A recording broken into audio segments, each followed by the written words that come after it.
Welcome to the Point Prox Video Series. Each episode will cover a specific part of the practice of project management in a short format.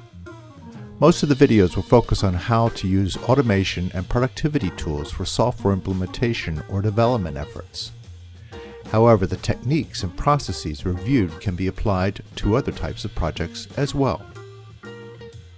For this episode, we will be setting up a new Microsoft Project Schedule document. The settings and configurations are designed for the types of tasks that are typically used in a software project. Since this type of effort usually encompasses work performed by staff to complete tasks, we will set up the schedule so that it calculates for this common condition. Although the end product is a new schedule file ready for rapid data entry, we will also be using the episode to demonstrate some important controls and techniques that will help you on using Microsoft Project in general.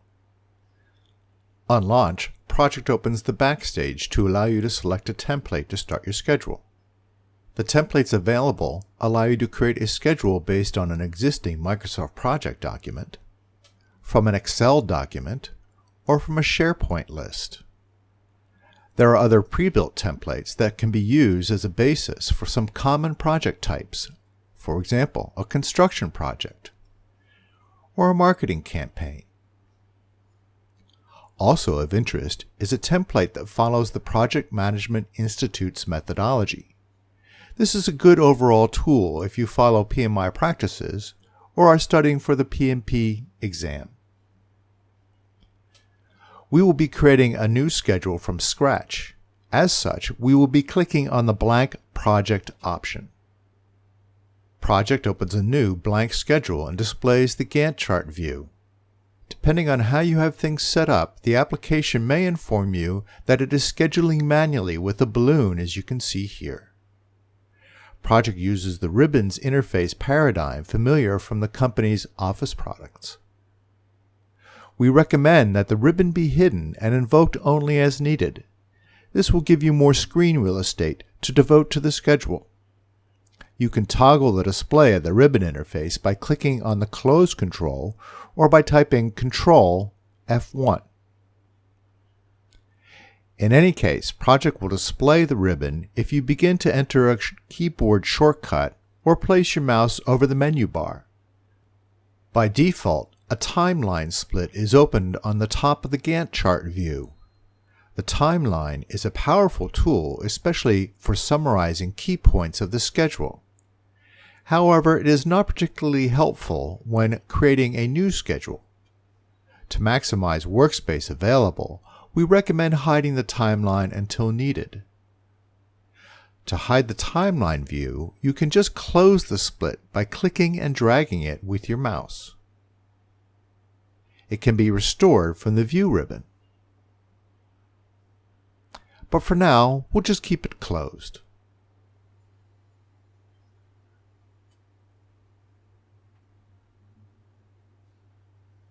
We'll begin by setting some options so that Project will calculate dates and other items in a way that makes sense for software implementation, development, or other kinds of projects that particularly require the effort of people to complete tasks that take a specific amount of work. To access these controls, we will go to the Options dialog. You invoke the Options dialog from the Backstage, which is accessed from the File tab. We'll be changing some default settings related to how Project performs scheduling operations. These are available from the Schedule option. We are going to make changes for all new project documents so we don't have to remember to do this every time a new schedule is created. Select the All Projects option from the Section Header drop-down menu. If you want to retain defaults for new projects, then leave the option set to This Project. Next, we are going to change the way new tasks are created. One of the benefits for using a project scheduling tool is that it can calculate dates based on all sorts of variables. To take advantage of this feature, we'll change the New Tasks Created option to Auto-Scheduled. This will set all new tasks you create to automatically perform scheduling calculations. The next option we are going to change is the task type that Project sets new tasks to. Project's default is fixed units. We will be changing it to fixed work, which makes more sense for software implementation or development projects.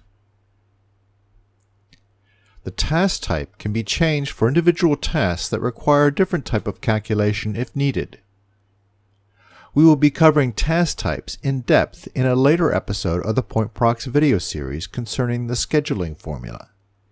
The episode is available on the Point Prox website or on YouTube. We'll leave the remaining options at their default for now and click the OK button to save the changes. Next, we'll need to set up working time and calendars. The importance of calendars is so that project has the information concerning holidays, vacations, working hours, and other data needed to be able to correctly calculate duration and scheduling for project tasks. Although calendar and working time management can be quite complex and precise, for this video we will be using a basic calendar setup. You can review more advanced calendar configurations in other Point Prox Video Series episodes. All schedules have at least one calendar, and most will have more than one. For this demonstration, we'll imagine a project for a single company we'll call Megacorp that has staff for the project in two different locations. We'll set up a company calendar and then create copies for a couple of calendars with local holidays. To begin, open the Change Working Time dialog for the project. You can find the control in the Project ribbon. Project defines 3 calendars with every new schedule. These are a standard calendar, a 24-hour calendar, and one called night shift. The difference between these 3 is the definition of working time. Let's have a quick look at these predefined calendars. We are looking at the default standard calendar. You can access the details of the working time by clicking on the Work Week tab and then the Details button. We can see that standard defines working time as a working week of 5 days a week and 8 hours per day. As you probably have guessed, the 24-hour calendar defines a 7-day, 24-hour-a-day work week, while a night shift defines a standard third shift 5 days a week calendar. We'll start by creating a new calendar based on the default standard. It is a good idea to create a new base calendar instead of editing the standard or other built-in calendars. That way, there is a predictable and clean basis for the start of your calendar management efforts. To create a new calendar, click on the Create New Calendar button and give the calendar a name. We'll set up 2 holidays for Megacorp's standard calendar that are observed across all locations for the company. It is helpful for multi-year projects to include the year for recurring holidays that do not occur on the same day each year.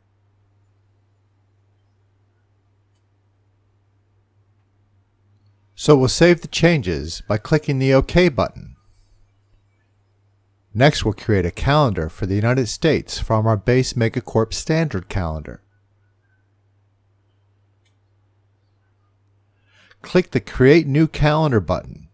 Select Megacorp Standard from the Make a Copy of drop-down, and then enter the name of the calendar.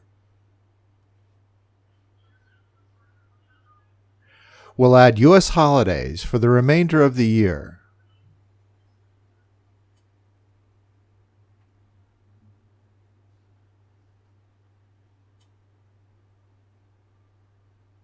Here is the completed calendar for the United States for Megacorp.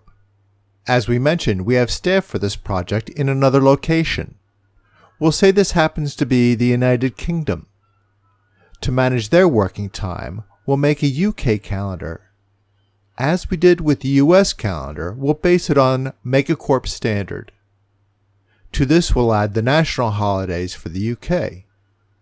Again, we'll click on the Create a New Calendar button to begin.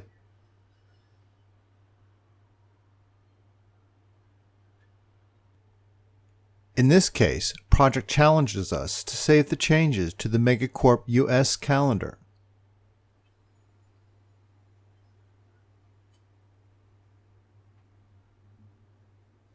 Here is the completed calendar for the United Kingdom. Once completed, save your changes by clicking the OK button. Before we go on, we'll set up some global parameters for the schedule. These will be the date that the project will start scheduling from and the default calendar to use for new resources. These parameters are set using the Project Information dialog, which is accessed from the project ribbon. For most projects, this task will be done once. The Project Information dialog provides access to some general parameters for the schedule. Of interest at this point are the start date and calendar options. The start date is the date from which project will calculate task information. Essentially, it is when you want to start the schedule from. Let's say that the work that we are scheduling will begin in about 2 weeks, so we'll set the start date accordingly. We'll use the Megacorp standard for the base calendar for the schedule. This calendar will be used by default for new resources. Click the OK button to save the changes. Work has to be done by what project calls resources. Most of the time, at least for software and technology-related projects, these resources are staff members, although other types of resources are supported. To assign staff to a task, we'll need to set up a resource sheet. You can use your stakeholder register as a source for the resource sheet. In another Point Prox Video Series episode, we'll go into using Microsoft Project as a stakeholder register. But for now, we'll just set up a basic resource sheet. You can access the resource sheet from the View ribbon. We'll be focusing on the resource name, initials, group, and base calendar fields on the resource sheet. For now, we'll ignore the other fields. As we add staff, we will also assign them to groups for the type of role they represent. This will give us options for reporting project status by group to help to ensure we have the project adequately and correctly staffed. We'll start by adding the main project manager.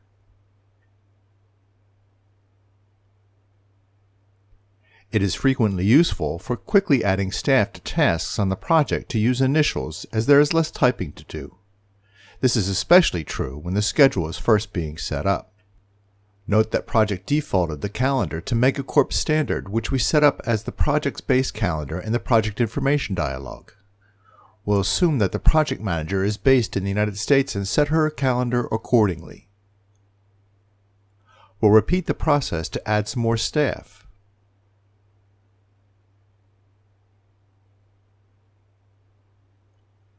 If needed, we can change the resource's calendar. Here is what the resource sheet looks like after a number of staff have been added.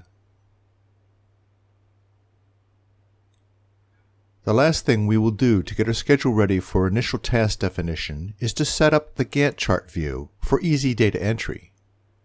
Let's return to the Gantt chart by typing the keyboard shortcut Alt-V, then G. Initial setup of the Gantt chart will be for the rapid sketching of the project. This will entail getting the task copied in from a requirements matrix, work breakdown structure, or whatever you have used to record the initial cut of the work that needs to be completed. We are going to give it a name by entering it into the Task Name cell. This will set the title property for the document, as we can see by opening the Advanced Properties dialog from the Backstage.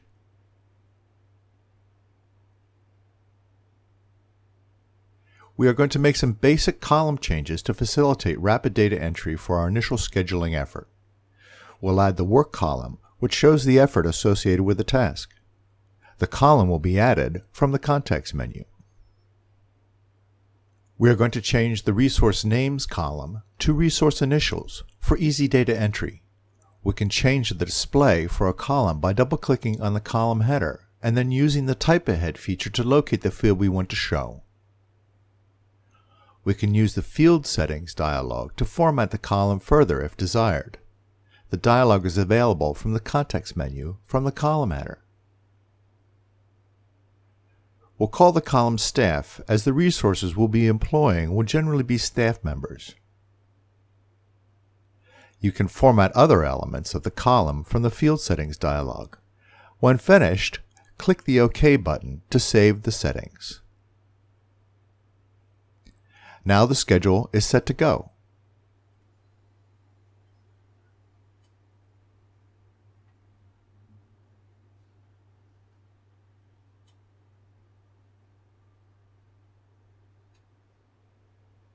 You will likely want to save the file before getting too far ahead. Saving a file with Microsoft Project is essentially the same as any other Microsoft Office product.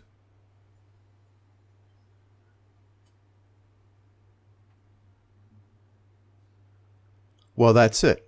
We've set up a new Microsoft Project file for the initial population of a schedule, primarily for software development or an integration project. A number of important points have been reviewed in this video.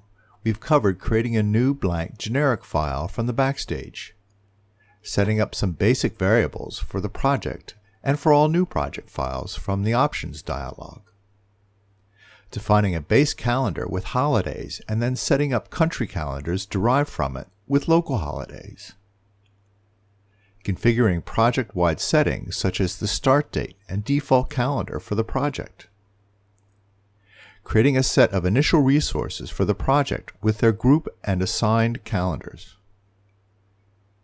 organizing the Gantt chart to support rapid data entry of our initial schedule, and saving the schedule to disk from the Backstage.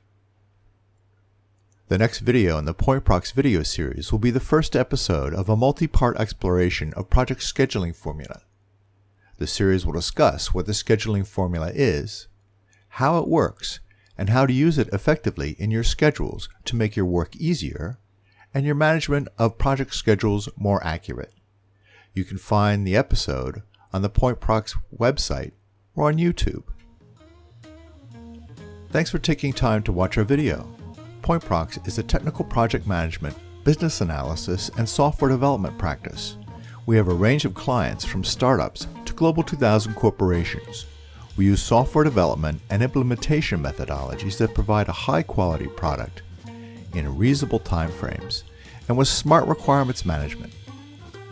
Point Prox employs an approach to project management based on the industry-standard Project Management Institute's established practices.